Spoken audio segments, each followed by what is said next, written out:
શ્રી કૃષ્ણ. ઓમ નમઃ શિવાય. આજે આપણે વાર્તા કરીએ કામદા એકાદશીની. ચૈત્ર માસની શુક્લ એટલે કે શુદ્ધ પક્ષની એકાદશી એટલે કામદા એકાદશી. ધર્મરાજા યુધિષ્ઠિર બોલ્યા, હે ભગવાન, તમને કોટી કોટી પ્રણામ. હું તમને પ્રાર્થના કરું છું કે તમે કૃપા કરીને ચૈત્ર માસની શુક્લ પક્ષની એકાદશીનું વર્ણન કરો. ભગવાન શ્રી કૃષ્ણ બોલ્યા, હે રાજન, તમે એક પ્રાચીન વાત સાંભળો જે વશિષ્ઠજીએ રાજા દિલીપને કહી હતી. રાજા દિલીપે પૂછ્યું, હે ગુરુદેવ, ચૈત્ર માસના શુક્લ પક્ષની એકાદશીનું નામ શું છે? તેમાં કયા દેવની પૂજા થાય છે? તે બધું તમે વિસ્તારપૂર્વક કહો.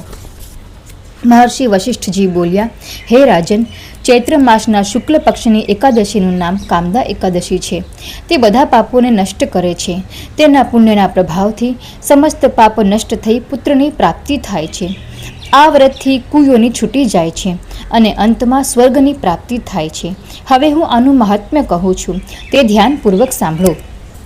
પ્રાચીન કાળમાં ભોગીપુર નામનું એક નગર હતું. ત્યાં અનેક ઐશ્વર્યથી યુક્ત પુંડરીક નામનો રાજા રાજ્ય કરતો હતો. ત્યાં અનેક અપ્સરાઓ, ગંધર્વ, કિન્નર આદિ વાસ કરતા હતા.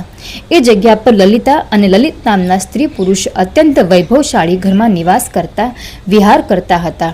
તે બંને એકબીજાને ખૂબ પ્રેમ કરતા હતા અને અલગ થતા વ્યાકુળ થઈ જતા.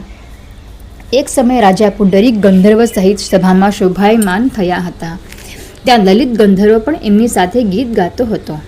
તેની પ્રિયતમા એ જગ્યાએ ન હતી, તેથી તે તેની યાદમાં અશુદ્ધ ગીત ગાવા લાગ્યો. નાગરાજ કારકોટકે રાજા પુંડરીકની આની ફરિયાદ કરી. તેથી રાજા પુંડરીકે શાપ દીધો કે, હે દુષ્ટ, તું મારી સામે ગાય છે તો પણ પોતાની સ્ત્રીનું સ્મરણ કરે છે. તેથી તું કાચું માંસ અને મનુષ્ય ખાનાર રાક્ષસ થશે. તું મહાપાપી છે.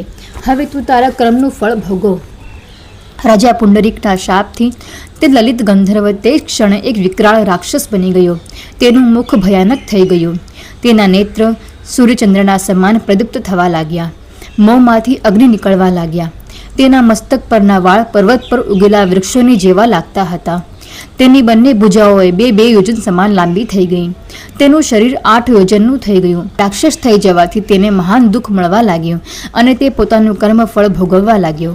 જ્યારે લલિતાએ પોતાના પ્રિયતમ લલિતના આવા હાલ જાણ્યા તો તે ખૂબ દુઃખી થઈ. તે સદૈવ પોતાના પતિના ઉદ્ધાર માટે વિચારવા લાગી કે હું ક્યાં જાઉં અને શું કરું. આ બાજુ તે રાક્ષસ ઘોરવનમાં રહેવા લાગ્યો અને અનેક પ્રકારના પાપ કરવા લાગ્યો. તેની સ્ત્રી લલિતા પણ તેની પાછળ જતી અને વિલાપ કરતી. એક દિવસ પોતાના પતિની પાછળ ફરતા વિંધ્યાચળ પર્વત ચાલી ગઈ. ત્યાં તેણે એક શૃંગી ઋષિનો આશ્રમ જોઈ. તે આશ્રમમાં જઈ ઋષિના સન્મુખ જઈને પ્રણામ કરવા લાગી. એ સમયે તેને આશ્રમમાં જોઈ શૃંગી ઋષિ બોલ્યા, હે સુભગે, તું કોણ છે અને અહીં શા માટે આવી છે? લલિતા બોલી, હે મુનિ, હું વીરધન્યા નામક ગંધર્વની કન્યા લલિતા છું. મારા પતિ રાજા પુંડરીકના શાપથી એક ભયાનક રાક્ષસ થઈ ગયા છે. તેનાથી મને ખૂબ દુઃખ થાય છે.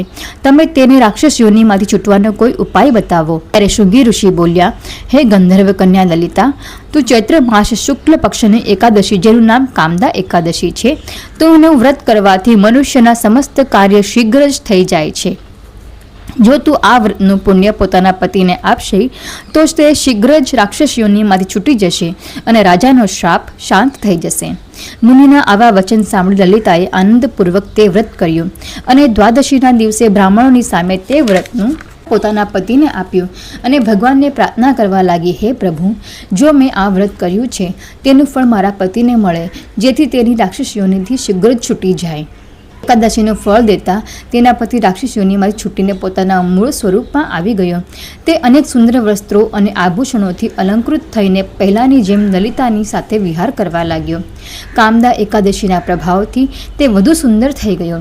તેઓ પુષ્પક વિમાનમાં બેસી સ્વર્ગલોકે ચાલ્યા ગયા. તો આપણી વાર્તા પૂરી થઈ ગઈ છે કામદા એકાદશીની.